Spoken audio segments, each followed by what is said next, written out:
Bonjour, j'espère que vous pouvez m'entendre et que tout le monde est là. Je vais prendre une petite minute pour dire quelques mots en anglais et ensuite je vous reviens en français. Hello, welcome to the Kingston Writers Fest. My name is Julie Leclerc. I'm chair of the board of directors of the festival, and I'm pleased to present The Lady Vanishes, Une Femme Disparaît. I want to remind you that this event will be entirely in French, but if you want to submit your written questions in English during the Q&As, you're welcome to do so. So back to French. Bienvenue au Kingston Writers Fest. Mon nom est Julie Leclerc, je suis présidente du conseil d'administration du festival et je suis heureuse de vous présenter Une femme disparaît, The Lady Vanishes. Pour commencer, je voudrais prendre une minute pour reconnaître que la terre sur laquelle se déroule habituellement le festival et où je me tiens cet après-midi est le territoire traditionnel des peuples Anishinaabe et Haudenosaunee.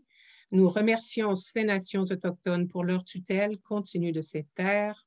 Nous acceptons de partager pacifiquement la responsabilité de l'intendance de cette terre, de ses eaux et de toute sa biodiversité. Tous ceux et celles qui viennent vivre et travailler ici ont la responsabilité d'honorer ces relations dans un esprit de paix, d'amitié et de respect. Quelques merci aussi. Nous sommes reconnaissants envers les organisations et les personnes qui soutiennent le festival, entre autres les commanditaires sur la bannière de reconnaissance qui est affichée à votre écran avant le début de l'événement. J'aimerais aussi remercier le Conseil des arts du Canada, Patrimoine canadien, le Conseil des arts de l'Ontario, la Ville de Kingston, le Conseil des arts de Kingston pour leur soutien continu du festival. Et Kingston Writers Fest tient aussi particulièrement à remercier le secrétariat du Québec aux relations canadiennes, notre sponsor gouvernemental, le Centre culturel Frontenac, notre partenaire communautaire pour cet événement, et Doriana Bisegna, qui est la bienfaitrice de l'auteur. L'événement dure 1 heure et comprend une période de questions. N'hésitez pas à saisir vos questions pour la modératrice dans la zone questions, Q&A, sur votre écran à n'importe quel moment. Vous pouvez faire ça à n'importe quel moment pendant l'événement. Vous devriez normalement trouver le petit icône à côté de votre bouton vidéo. Si vous voulez lever la main, poser la question verbalement, il y a aussi une icône d'une petite main dans le bas ou dans le haut de votre écran. Là, ça dépend du sorte d'ordi que vous avez. Et puis, ou si vous faire le Astérix 9 si vous êtes joint à nous par téléphone, et puis cela vous permettra de poser votre question de vive voix. Et on vous fera signe lorsque ça sera votre tour. Alors, pour vous remercier aussi de soutenir le festival et de vous joindre à nous pour cette édition virtuelle, nous allons piger au hasard le nom d'une personne de l'audience, quelqu'un que les gens devaient se préinscrire, pour recevoir une copie du livre. On annoncera le nom de la personne à la fin, après les questions. Et si vous souhaitez soutenir les auteurs du festival en vous procurant un exemplaire de leur livre, notre librairie officielle Novel Idea à Kingston a des exemplaires disponibles pour l'achat en magasin, par téléphone ou en ligne. Alors maintenant, la modératrice, je suis ravie de vous présenter Rhonda Mullins. Rhonda est écrivaine et traductrice littéraire. Elle a reçu le prix littéraire du gouverneur général en 2015 pour 21 Cardinals, qui est sa traduction du livre Les héritiers de la mine de Jocelyne Saucier. And the Birds Rain Down, qui est sa traduction de Il pleuvait des oiseaux, aussi de Jocelyne Saucier.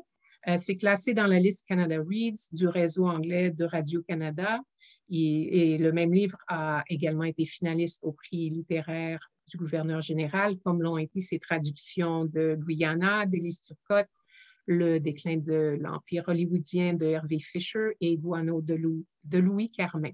Alors maintenant, veuillez avec moi accueillir Rhonda Mullins. Merci, Julie. Merci tout le monde d'être là et de partager cette discussion avec nous. J'ai hâte de parler avec Jocelyne parce que ça fait quelques années qu'on ne s'est pas vu. Mais j'aimerais remercier aussi le Kingston Writers Fest pour leur accueil et tous les gens qui ont organisé ça et répondent à mes courriels paniqués. Je me sens très, très bien soutenue.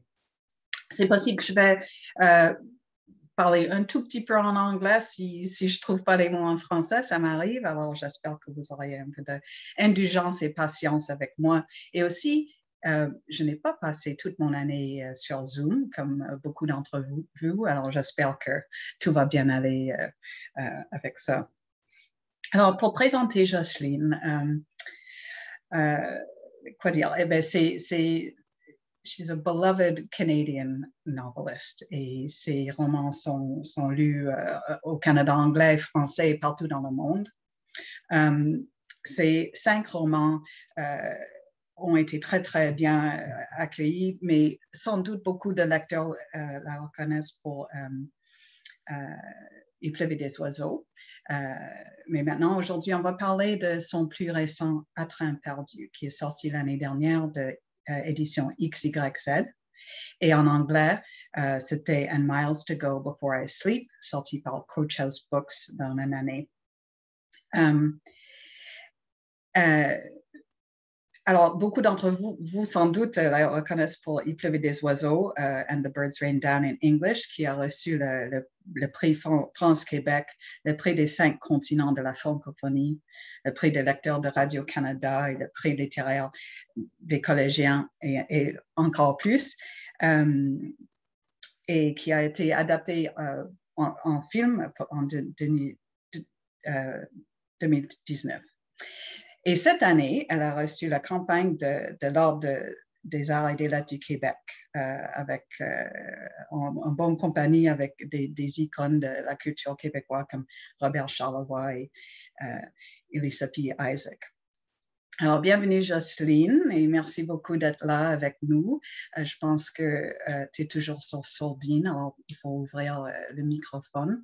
On va commencer avec une petite lecture. Je pense qu'on va commencer en français et je vais continuer en anglais. C'est comme ça, Jocelyne? Est-ce que tu veux commencer en français puis après moi en anglais? Oui. Ouais, c'est ça. Je vais commencer en français. Je ne sais pas si parmi le public, si c'est ça, principalement francophone. Donc, on va casser la glace parce que dans Zoom, il y a toujours comme ça. Il y a un moment de fébrilité. On n'y croit pas trop, mais et à un moment donné, bien qu'on y croit. Là. Ouais, c'est ça. On est dedans. Ouais. Donc, je vais aller à mi-roman quand le narrateur se rend chez Susan. La maison paisible et solitaire de Susan s'emplissait de vacarme à chaque passage de train. Impossible alors de s'entendre, il fallait interrompre l'entretien en cours. Susan, dans sa chaise à bascule, cessait de se bercer, attentive au bruit et à la vibration qui s'emparait de la maison, et le silence revenu disait 59 ou 72 ou 87 wagons. Elle les avait comptés. Outre le bas de car, il y a une dizaine de trains de marchandises qui passent devant la porte de Susan et chaque fois, je l'ai vu compter mentalement les wagons. Un jeu d'enfance, un jeu d'enfant de cantonnier éperdu de solitude dans l'immensité de la forêt et qui amuse encore la vieille femme qu'elle est devenue, le tuk-tuk. C'est le bruit que font les roues des wagons à la jonction des rails. 2 séries de roues à chaque bout de wagon, donc 2 tuk-tuk par wagon. Il faut additionner les tuk-tuk, puis les diviser par 2 pour avoir le total des wagons. Nous en étions à notre première soirée quand elle m'a expliqué les tuk-tuk. J'étais arrivée chez elle en après-midi avec mon gros bagage. On ne débarque pas chez des gens aussi esselés sans apporter sa part de provisions. Et j'avais bien plus qu'il ne fallait pour me nourrir pendant 2 jours. Des fromages, des confitures, des saucissons, des gâteries et quelques bonnes bouteilles sans savoir si elle préférait le rouge ou le blanc, car Susan n'a que son téléphone satellite pour communiquer avec le monde extérieur et c'est parfois l'enfer pour s'entendre, surtout par mauvais temps. Il m'a fallu des jours d'appels laborieux pour réussir à m'annoncer chez elle. J'ai joué au tuk-tuk avec elle et j'ai compris le plaisir qu'on pouvait y prendre. C'est très zen. Le bruit est tellement puissant qu'il anéantit tout ce qui papillonne dans notre tête. On n'appartient plus à l'ordre de la pensée quand un train passe. Il nous transporte là où on ne va pas à un autre temps. Mais je ne parvenais pas au bon compte. Je disais 62, elle disait 58, et je comprenais à son sourire qu'elle avait gagné. La nostalgie du train. La nostalgie du sifflement de ces bêtes puissantes qui viennent réveiller ce qu'il y a en attente au plus profond de soi. C'était ce qui l'avait ramené à cet endroit perdu. Il y a pire. Je pourrais être dans un condo avec vue sur le mur d'en face, ou dans une réunion de copropriété, ou bouillie de chlore dans une piscine en Floride. Une pirouette. Elle n'avait pas envie de répondre ou n'avait pas de réponse à une question qui ne se posait plus tellement elle avait l'habitude de cette vie. Mais j'ai insisté. Elle avait vécu à Toronto, à Calgary, à Vancouver, avait employé différents emplois, eu une vie active, été une femme de son époque, et puis devenue veuve et retraitée. Elle n'avait rien trouvé mieux que de revenir ici, et je vais le dire, ce trou perdu, pour entendre les trains qui passent et compter leurs wagons. Le tuk-tuk n'est pas seulement un jeu de solitaire. Je jouais aussi avec Gladys. Quand elle venait à Métégama, on jouait au tuk-tuk. Elle gagnait à tout coup. Et évidemment, quoi d'autre? Gladys jouait au tuk-tuk et elle gagnait avec le même sourire discrètement victorieux. Je n'allais pas m'étonner. Gladys est la reine de tous les récits des anciens du School Train et elle est la fille du vénéré William Campbell, rien entendu de négatif à son sujet, qui a inventé ce jeu en prévision des trains qui passaient près du School Train. Trop laid, a dit Susan. Nous étions à quelques pas, quelques pieds du rail principal, et c'était chaque fois un vacarme terrible. Nous ne pouvions pas nous entendre, et M. Campbell nous avait préparé des exercices de calcul mental. M. Campbell, en veston-cravate, toujours en complet de ville malgré les bois environnants, décorum, ordre, discipline et ferveur. Tous les matins, il hissait l'Union Jack à l'arrière du wagon pour accueillir ces petits sauvageons des bois. Lavés, brossés, nattés et leurs plus beaux habits. Eux aussi s'étaient mis sur leur 31 pour faire honneur à cette journée scolaire. Ils étaient 7, 8, 12, parfois seulement 3 ou 4. Certains en étaient au début de l'alphabet. D'autres pouvaient décliner les noms de tous les premiers ministres depuis l'acte constitutionnel. Certains arrivaient d'Ukraine ou de Yougoslavie. D'autres n'avaient vu de toute leur jeune vie que la forêt où ils étaient nés. Une classe multiniveau, multiethnique et un maître soucieux de chacun. Sur le tableau noir, à gauche, la liste des travaux de la journée selon le niveau de chacun. Et à droite, les exercices de calcul mental qui attendaient le passage des trains. Addition, soustraction, division, multiplication. Et pour ceux qui n'étaient pas de niveau, les tout petits, un demi-cercle surmonté de 2 points, le smiley de nos émoticônes. Obligation leur était faite de se tenir tranquille pendant les tuk-tuk. Voilà, c'était l'introduction au tuk-tuk. Merci, Jocelyne. Je vais lire le même passage en anglais. Il faut dire que Jocelyne avait choisi quelques passages qu'on pourrait lire et elle m'a laissé le choix, puis j'ai choisi celui-là parce que j'aime dire clickety-clack. Mais après, je me suis rendu compte que des fois, si je dis clickety-clack trop, ça devient clickety-clack. Et alors, j'espère que je vais tenir tout le long parce que sinon, j'ai l'air un petit peu comme si j'avais pris un verre de vin. A terrible racket took over Susan's peaceful, solitary house every time a train passed.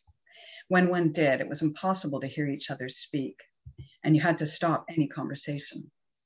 Susan would stop rocking in her rocking chair, attentive to the noise and the vibration that seized the house, and once silence was restored, would say 59 or 72 or 87 cars. She had counted them. Aside from the Bud car, there were around 10 freight trains that passed by Susan's door, and every time I would see her counting the cars in her head. A childhood game, a game played by children of trackmen driven mad with solitude in the immensity of the forest, and that still amuses the old woman she has become. Clickety-clack. It's the sound the wheels of the cars make at the junction of rails, 2 series of wheels at either end of the car, so 2 clickety-clacks per car. You have to add up the clickety-clacks and then divide by 2 to get the total number of cars. It was our first evening together when she explained the clickety-clacks to me. I'd arrived at her house in the afternoon with my big bag. You don't just show up at the home of someone who is isolated without bringing your share of provisions, and I had way more than was needed to feed me for 2 days. Cheese, jam, salami, treats, and a few nice bottles of wine, without knowing whether she preferred red or white, because Susan communicates with the outside world by satellite phone, and sometimes it is impossible to hear each other, particularly in bad weather. It took me days of torturous calls to make the arrangements to show up at her place. I played clickety-clack with her, and I understood how fun it could be. It was zen. The sound is so powerful that it drowns out everything fluttering around in your head. You no longer belong to the order of thought when a train goes by. It transports you to a place where you would never go otherwise. But I couldn't get the count right. I would say 62, and she would say 58, and I knew from her smile that she had won. The nostalgia of the train, the nostalgia of the whistle of those powerful beasts that awaken what lies in wait deep inside you. Was that what brought her to this place in the middle of nowhere? It could be worse. I could be living in a condo with a view of a wall across the way, or in a condo association meeting, or being boiled in chlorine in a pool in Florida. A bit of footwork. She didn't want to answer the question, or didn't have an answer to a question that was no longer asked of her, since she had grown so accustomed to this life. But I insisted. She'd lived in Toronto, Calgary, and Vancouver, had held different jobs, had had an active life, was a woman of her times, and then once she was widowed and retired, she had found nothing better to do than to come back here, I almost said to this godforsaken place, to listen to the passing trains and count their cars. Clickety-clack isn't just a game of solitaire. I played it with Gladys too. When she came to Metagama, we would play clickety-clack, and she would win every time. But of course, Gladys played clickety-clack, and she won with the same subdued but victorious smile. It was hardly a surprise. Gladys is the queen in all of the stories of former school-trained pupils, and she's the daughter of the venerated William Campbell. Not a negative word was ever said about him, who invented the game in anticipation of the trains that would pass close to the school train. Practically grazed, Susan said. We were just feet from the main track, and it was a terrible racket every time. We couldn't hear each other speak, and Mr. Campbell would always have prepared mental calculations for us. Mr. Campbell, always in a suit and tie, even in the middle of the forest. Decorum, order, discipline, and fervor. Every morning he would raise the Union Jack at the back of the car to greet the wild children of the woods. Washed, hairbrushed, and braided, and in their best clothes, they were also dressed up in honor of the day of school. They numbered 7, 8, 12, sometimes only 3 or 4. Some of them were just learning the alphabet. Others could list all the prime ministers since Confederation. Some had just arrived from Ukraine or Yugoslavia. Others had never seen anything but the forest where they were born. It was a mixed grade, multi-ethnic class with a teacher mindful of each of them. On the blackboard on the left, the schoolwork for the day was listed by grade, and on the right, mental math exercises awaited the passage of trains. addition, subtraction, division, and multiplication. And for those who weren't ready for such things, the little ones, a semicircle with 2 dots on top, the smiley of today's emoticons, communicating their duty to stay quiet during the clickety-clacks.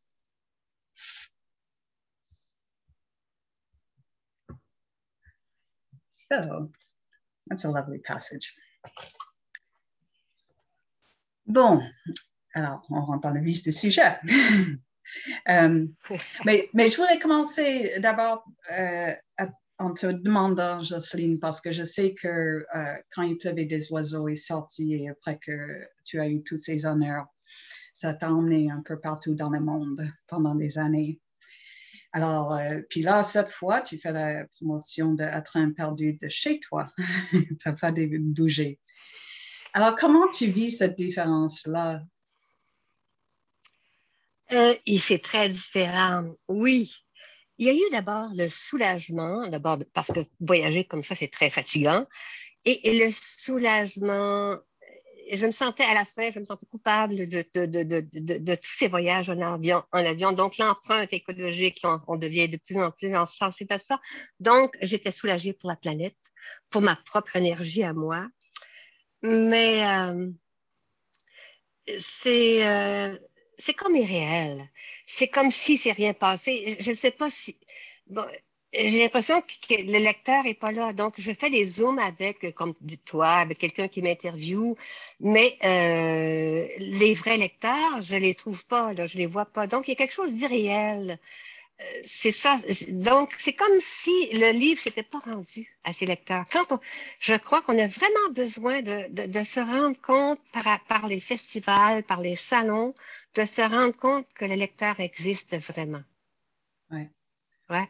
C'est vrai, le c'est ça. contact J'ai avec... pesté contre... Ouais, j'ai pesté contre les zooms parce que ça demande beaucoup d'énergie, mais ça n'en donne pas habituellement, là. Mais je ne peste plus contre les zooms maintenant parce que, bon, ça... Oui, ça nous soulage d'abord de dépenser autant d'énergie sur la planète. Oui, oui.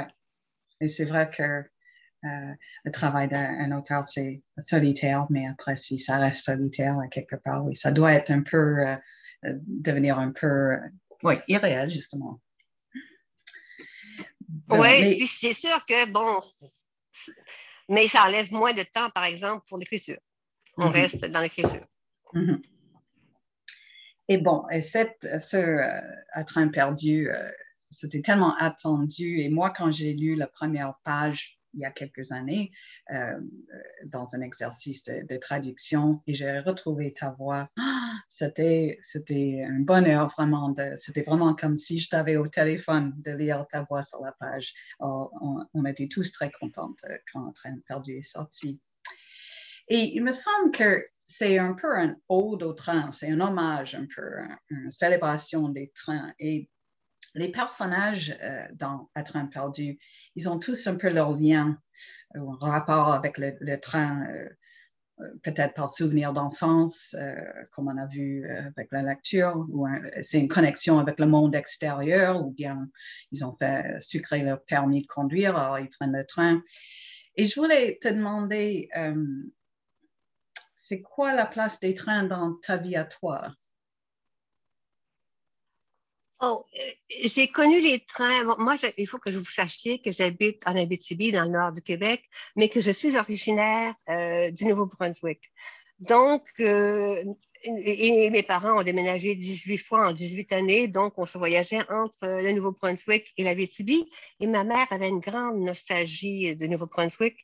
Donc, on prenait le train de l'Abitibi jusqu'au Nouveau-Brunswick une fois par année. Et elle, ma mère, qui avait 28 ans, qui avait 8 enfants, j'étais la plus âgée, elle partait avec ses 8 enfants et seule parce que mon père allait la rejoindre plus tard. Donc, j'ai le souvenir très vague de ces voyages-là. Et ensuite, bon, j'ai fait aussi le Montréal Center quand j'étudiais à Québec parce que c'était pratique, on apportait notre grosse malle, ça ne coûtait rien. Mais ensuite, le train est disparu de ma vie parce que, comme dans la vie de plusieurs personnes, parce que, bon, le train est important au Canada, il a développé le Canada, Mais on a pu investir, à partir des années 50, on a pu investir sur les trains, on investit sur les routes, sur les aéroports. La vie a changé.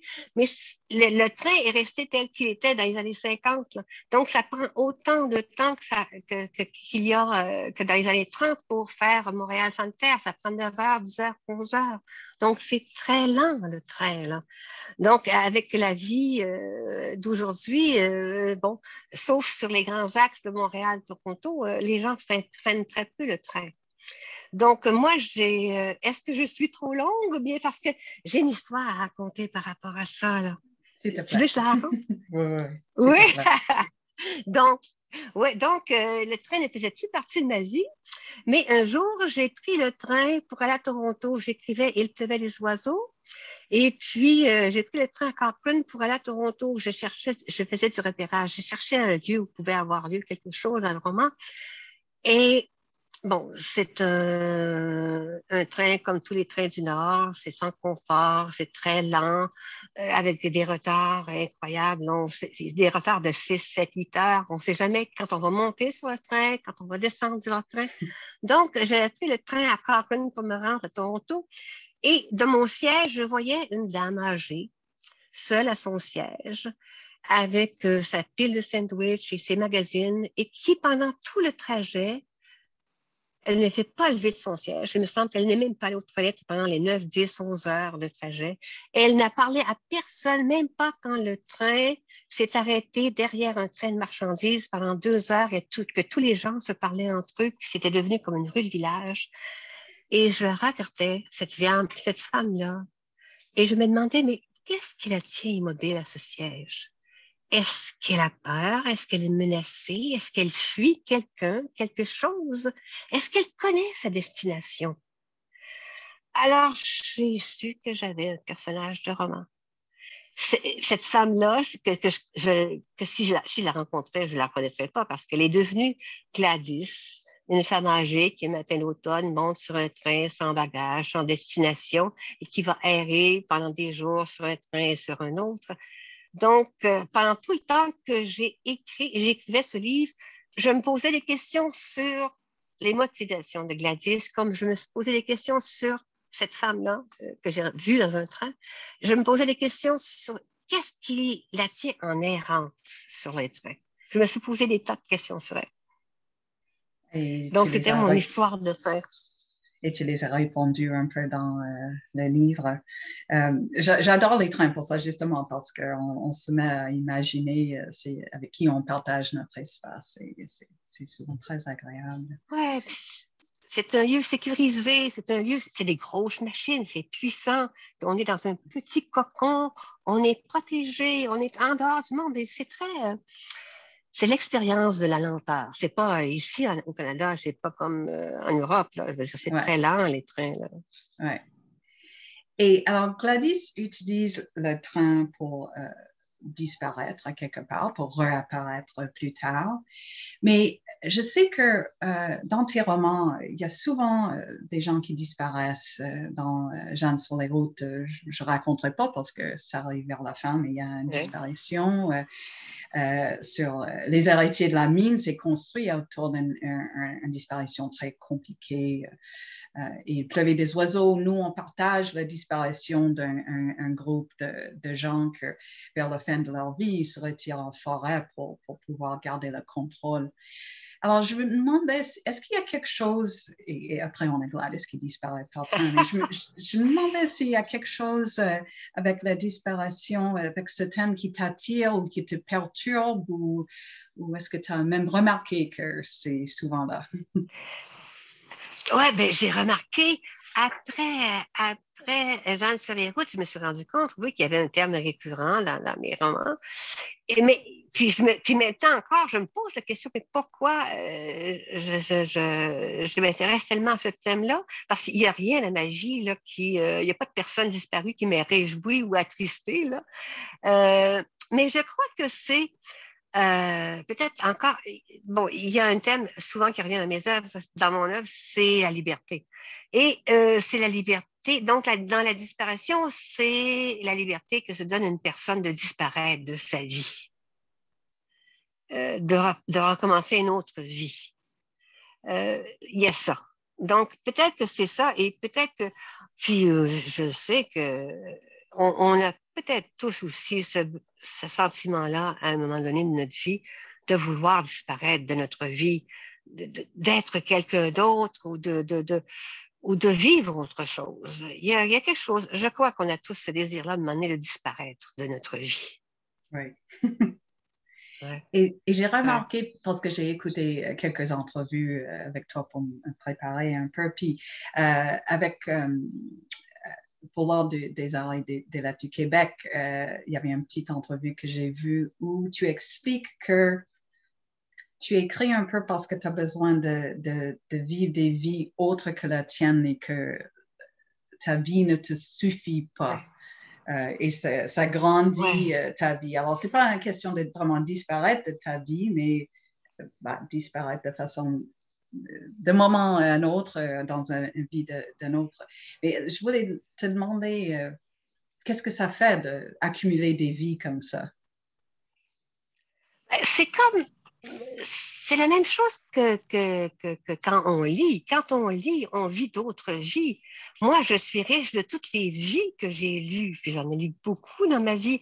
Donc, c'est un enrichissement parce que c'est un mode de connaissance intérieure. Là. C'est très riche. Donc, moi, quand je lis, quand j'écris, je me sens au plus près de moi en même temps que je me sens au centre du monde. Je me sens que c'est ma place, au plus près de moi et au centre du monde. Et c'est magnifique, ce sentiment-là. Et je crois que c'est un grand moment d'intimité, avec soi et avec le monde. C'est un grand moment. Autant pour l'écriture que la lecture, c'est un moment d'intimité avec le monde. On se retire de la cacophonie du monde et on se retrouve seul avec un autre, qu'on va connaître un autre et d'autres personnes qu'on va connaître d'une façon intérieure. Ouais. C'est très beau comme idée. Et en parlant de place, parce que, comme tu avais mentionné, tu vis près de Rouyn-Noranda, et le Nord est une présence constante dans tes romans, le proche Nord, je suppose. Et moi, chaque fois que je traduis un de tes livres, j'ai l'impression d'avoir l'odeur qui reste des arbres, même si je ne suis jamais venue chez toi un de ces jours. Mais j'ai l'impression vraiment, ça m'imprègne de l'endroit. L'endroit devient vraiment très, très présent dans tes romans. Et je voulais savoir comment est-ce que l'expérience du Nord a façonné un peu toi comme personne, dans ta caractère, mais aussi ton écriture. Oh, vague question. Okay. Dans mon écriture, non, mais je vais essayer. Bon, ma personne, ça c'est sûr que je suis dans un pays, je vis dans le Nord, une région neuve, une région où il y a beaucoup d'espace, où on se sent on sent qu'il y a une partie de la planète qui nous appartient. On est on a un espace vital qui nous appartient. On ne se sent pas insécure. On sent vraiment qu'on appartient à cet espace-là. Donc, on n'est pas en compétition avec les autres. Ça pourra avoir son espace vital. Donc, il y a une espèce de force. Oui, je trouve que les gens du Nord ont une force de vie à cause de cet espace-là, puis à cause de la jeunesse du pays aussi, parce qu'il n'y a pas de chape de plomb qui nous écrase, là. Donc, ça, c'est pour la personne. Pour l'écriture, je crois que oui, il y a quelque chose qui fait, du fait de l'éloignement, du fait que je vis loin de Montréal, que je vis loin de la communauté littéraire, que je vis dans un milieu qui n'est pas connu, j'ai toujours l'impression de m'adresser à des étrangers qui ne connaissent pas. Donc, je ne suis jamais comme en intertexte avec les écrivains québécois ou canadiens parce que j'ai toujours l'impression que je m'adresse pas à des étrangers, mais à des gens pour qui ce dont je parle, c'est l'inconnu. Donc, je crois que c'est pour ça que, bon, que peut-être mes romans ont un aspect universel parce que il n'y a pas de promiscuité ou de familiarité avec, ouais, j'arrive pas à trouver le mot, là, mais ouais, c'est comme si l'unicité, l'effet que c'est un endroit unique devient universel. Ouais, Ouais, quelque chose comme ça. ouais. Ouais. Et moi, je trouve des fois, quand je décris tes romans, que ça m'arrive d'oublier où se passe l'action entre Québec et Ontario. Et je me demandais, est-ce que dans le Nord, il y a moins cette notion de province, que vous êtes votre propre endroit et que cette relation Montréal-Toronto disparaît un peu? Parce que je suis toujours mêlée entre Ontario et Québec dans tes romans un peu. C'est vrai qu'il y a un mélange des deux. Il y a une promiscuité. J'habite je sais pas moi, à 50 kilomètres de la frontière Ontario-Québec. Mais oui, il y a des échanges, mais pas tant que ça, là, parce que ça reste différent.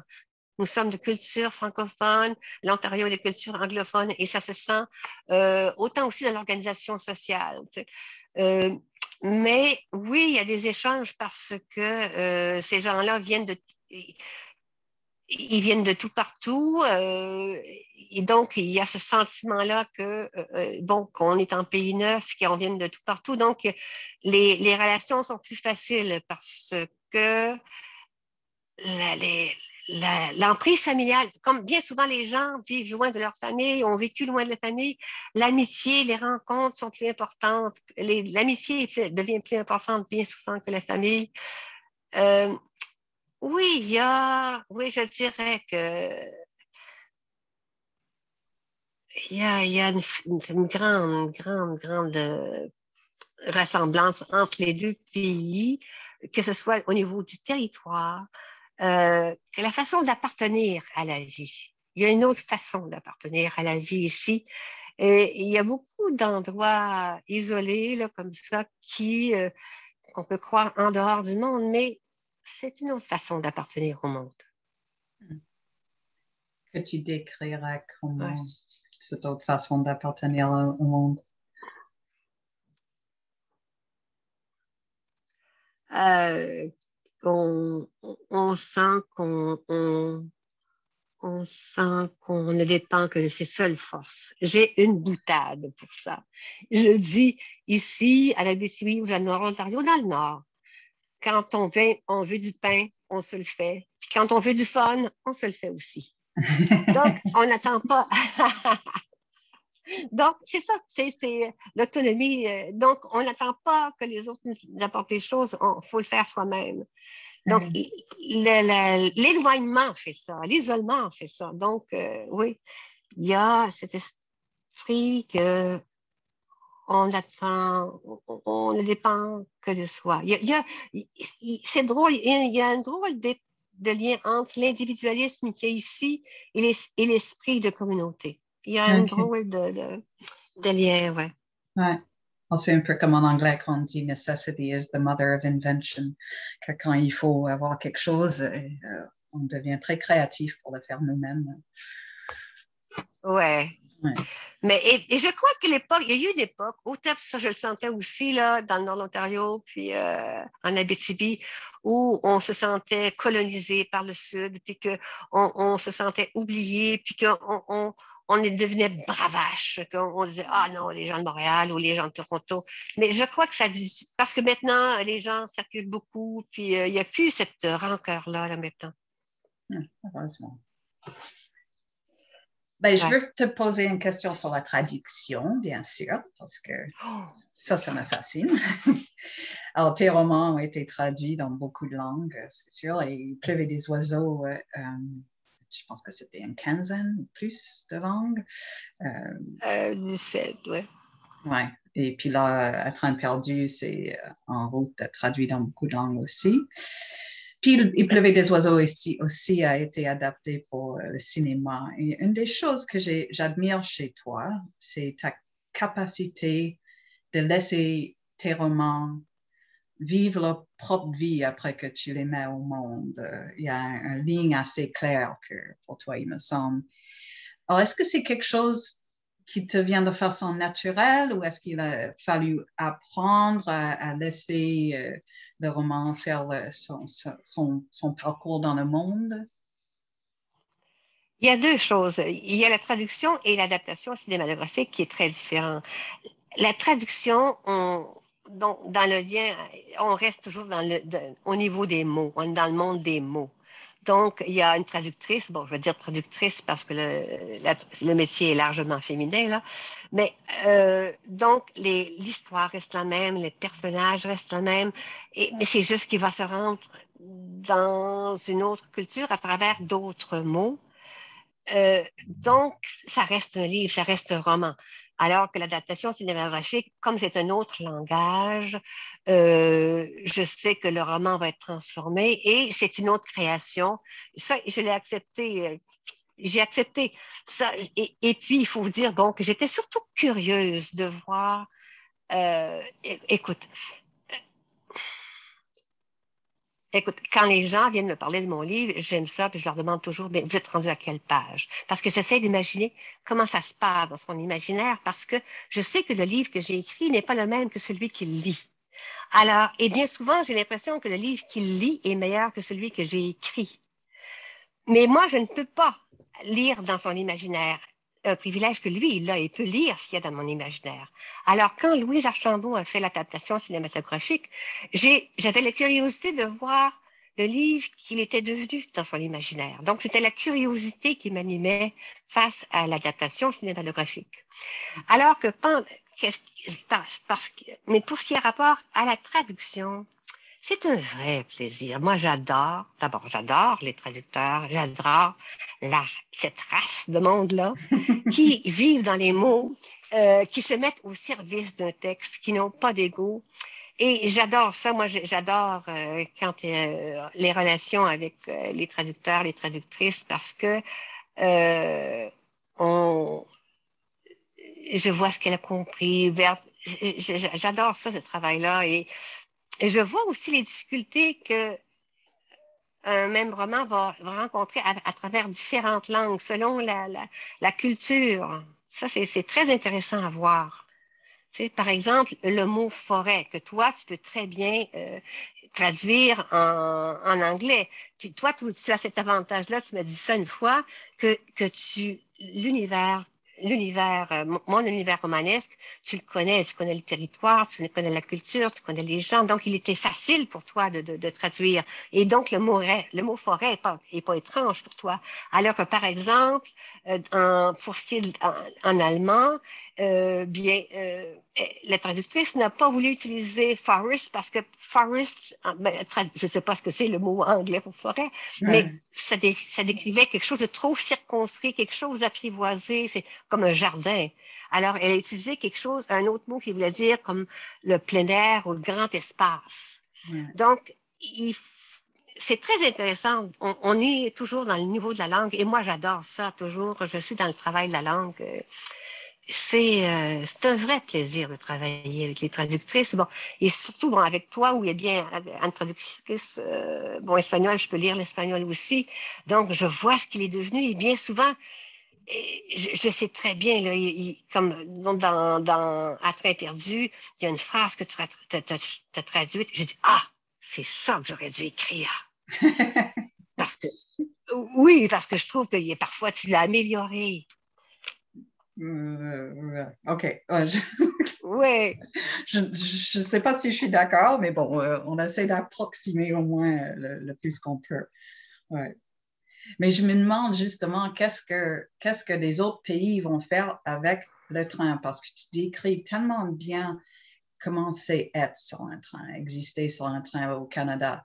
Mais comme tu avais dit, notre infrastructure ne s'est pas améliorée depuis très longtemps, tandis que les autres pays, ça s'est beaucoup amélioré. Alors, je ne sais pas si dans les autres pays, comme peut-être ils ne peuvent pas avoir le sens de forêt, peut-être ils ne peuvent pas avoir le sens de nos trains, comme je t'avais dit, qui font ça. Et eux, ils n'ont pas ce bercement maintenant, ça va tout droit. Et alors, c'est intéressant comment ils vont rendre la sensation que les gens vont peut-être pas être familiers. Ça doit être comme la différence entre aller à cheval ou aller en voiture. Il y a des différences. Puis, ouais, ça va être intéressant de voir comment ça se Ouais, rend.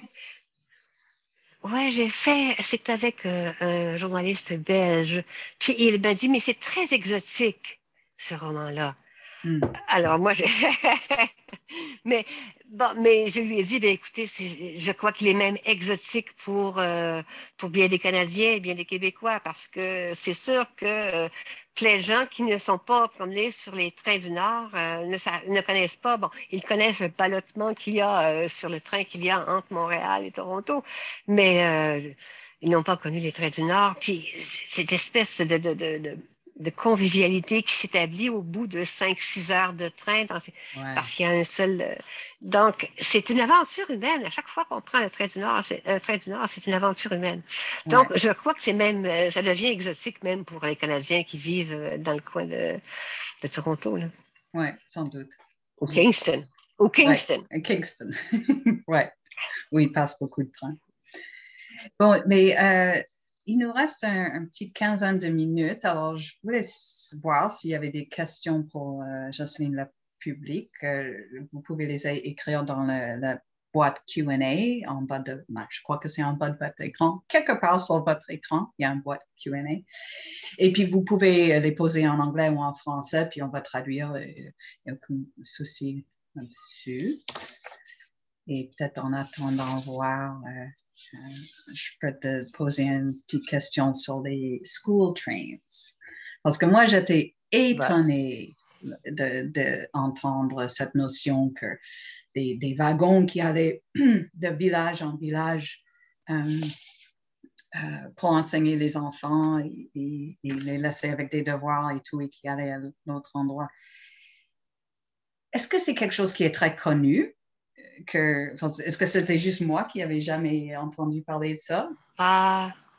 Pas du tout. Moi qui me suis promenée beaucoup dans le nord de l'Ontario, puis que j'ai posé des tas et des tas de questions, et à plein de gens, je suis allée dans les musées, dans les bibliothèques, partout. Non, pas du tout. C'est une femme que j'ai rencontrée qui m'a parlé un peu des school trains, et ensuite, j'ai réussi, bon, à force d'en parler à tout le monde, il y a quelqu'un qui m'a dit, j'ai rencontré une femme qui avait été fait toute sa scolarité jusqu'à la 11e année sur les school trains. Et c'est comme ça que j'ai découvert les school trains. Mais je suis allée dans des tas de bibliothèques pour je te posais des questions et jamais, jamais on ne connaissait les school trains. Et pourtant, ça a été, à l'époque où ils existaient, là, de 1927 à 1970, c'était très connu. Il y avait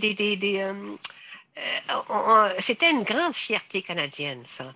On en parlait dans les journaux. Il y avait des dignitaires, il y avait des dignitaires qui passaient sur des trains et puis que le train s'arrêtait et puis que c'était près d'un school train. Les dignitaires voulaient visiter le school train. Mm. Donc, c'était connu, c'était une grande fierté du Canada et avec raison, là.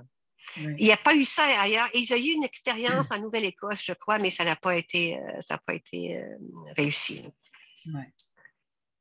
Et je vais juste demander à Julie ou Jennifer, est-ce qu'il y a des questions que je ne vois pas parce que je ne vois pas de questions? Peut-être les gens sont juste un peu, ils sont en train de formuler leurs questions. OK, oui, ils sont là, mais ils écoutent. Anyway, les questions sont le bienvenues. Mais moi, parce que en parlant des school trains et la traduction, chaque fois qu'il faut trouver un titre pour un de tes romans, Oui. moi, c'est douloureux. J'arrache les cheveux, je propose 30 choses, il n'y a rien qui marche. Il faut vraiment des questions de qu'est-ce qui représente le livre comme il faut, qu'est-ce qui va attirer les lecteurs. C'est toujours vraiment une grosse difficulté. Puis moi, pour être un perdu, qui en anglais c'est And Miles to Go Before I Sleep, ça c'était Ingrid Paulson qui avait fait la couverture, qui avait trouvé, ça vient d'un poème de Robert Frost. Et puis, alors on avait trouvé ça super pour le livre. Et puis, je pense que tout le monde s'est mis d'accord tout de suite. Mais après, je ne sais pas si tu te souviens, mais toi, tu avais fait une petite recherche et il y avait un film qui était direct au télé avec Gordon Pinsent en 1985 qui s'appelait And Miles to Go. Alors, pas la même, mais pas loin. Et lui, il jouait un homme qui va être un professeur sur un school train. Et ça, c'était, quand tu m'avais envoyé ça, j'étais étonnée parce que ça c'était la première fois que j'avais vu des school trains dans la culture populaire d'il y a plusieurs années. Mais ça, c'était quelque chose, cette coïncidence.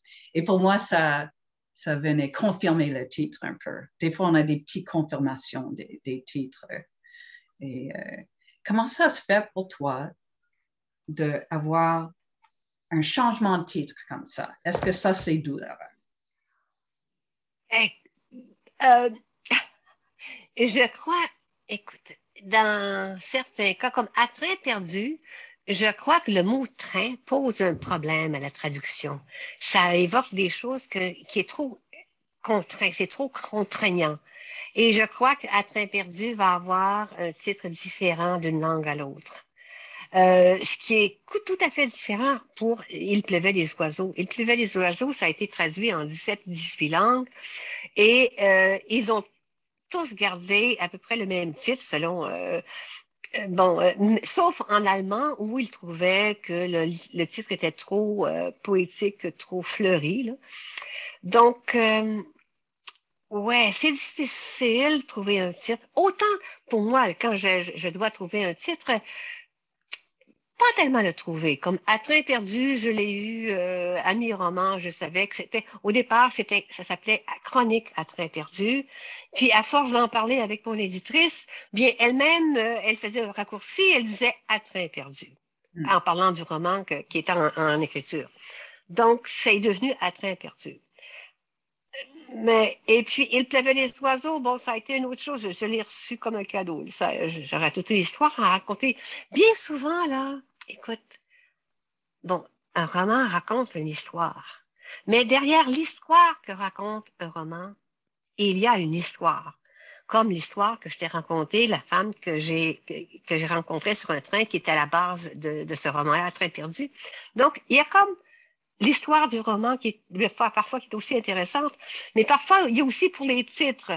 Il y a des titres qui nous sont donnés, il y a toute une histoire pour le titre. Là, pour ce qui est des oiseaux, il y a toute une histoire que je ne raconterai pas, mais il y a des cadeaux de la vie qui nous viennent comme ça, là, qui viennent nous sauver. Puis, ouais.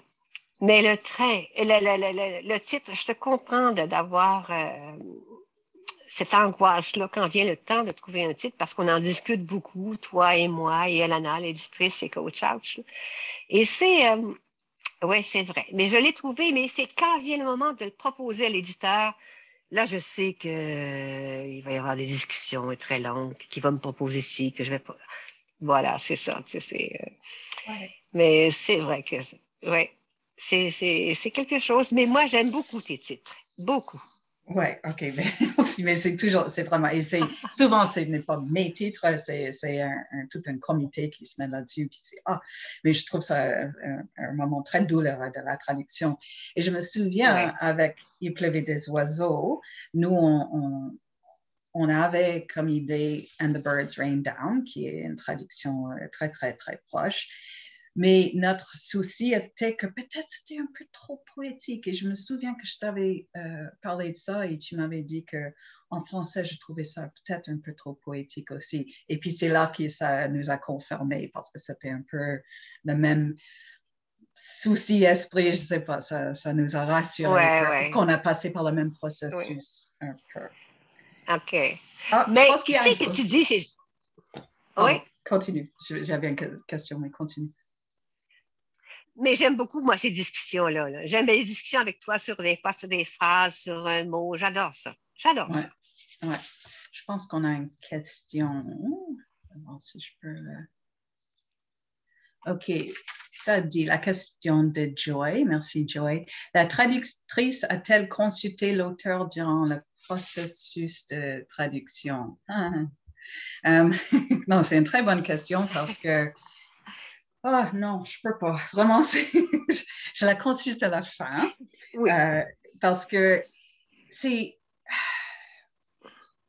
je trouve que j'ai une grande amitié avec Jocelyne. Des fois, je travaille avec des auteurs que je ne connais pas, mais peu importe, je ne peux pas avoir le poids ou la responsabilité de l'autre. Moi, il faut que je me concentre sur le texte. Et des fois, je vois des choses qui n'existent pas dans le texte. Des fois, je manque des choses qui existent dans le texte.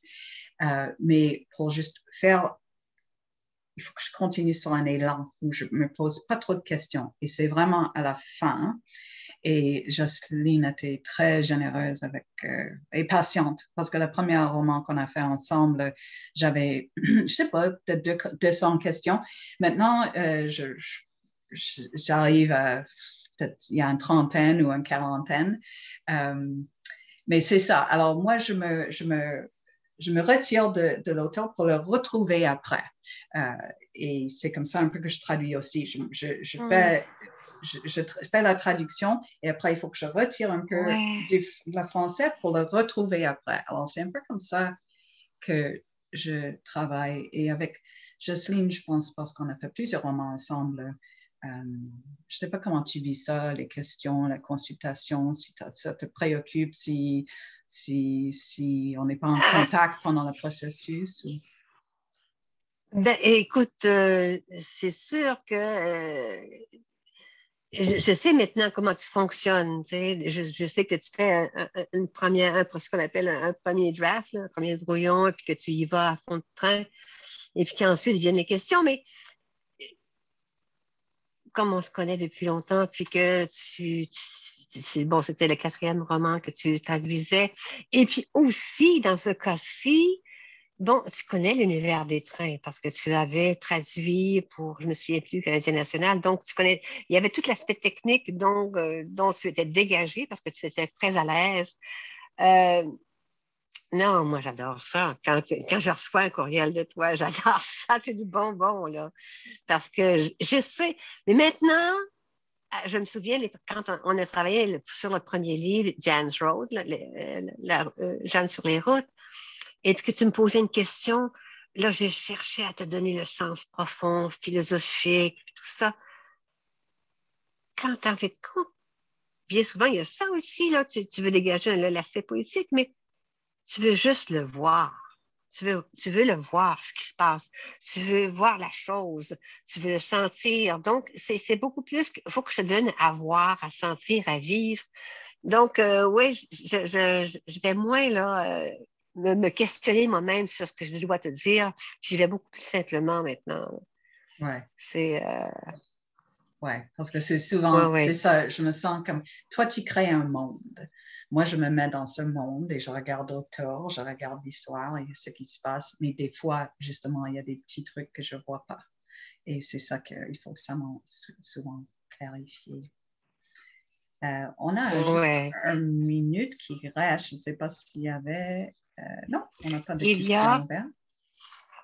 Il y a Doriana Bissagna qui est la bienfaitrice. Oui. Est-ce que... Je vais voir, je crois. Oui, OK, c'est moi, c'est Julie, je suis revenue. Merci. Oui, bonjour. Merci Jocelyne et Rhonda. Alors, juste quelques mots de remerciement à vous deux. Merci beaucoup de cette conversation vraiment intéressante. J'espère que tout le monde a vraiment a aimé cette conversation autant que moi. Je voulais dire qu'on a fait le tirage, on faisait tirer un livre et je dois féliciter Suzanne Gadebois qui a gagné un livre de Jocelyne Saucier. Alors, Suzanne Gadebois, si vous êtes là, on va entrer en contact avec vous. On envoie un petit courriel, je crois. Et un petit rappel que les livres de Jocelyne sont disponibles chez Novel Idea. Et si vous habitez à l'extérieur de notre région, la région de Kingston, évidemment, vous pouvez aussi soutenir nos auteurs en achetant leurs œuvres chez votre librairie locale.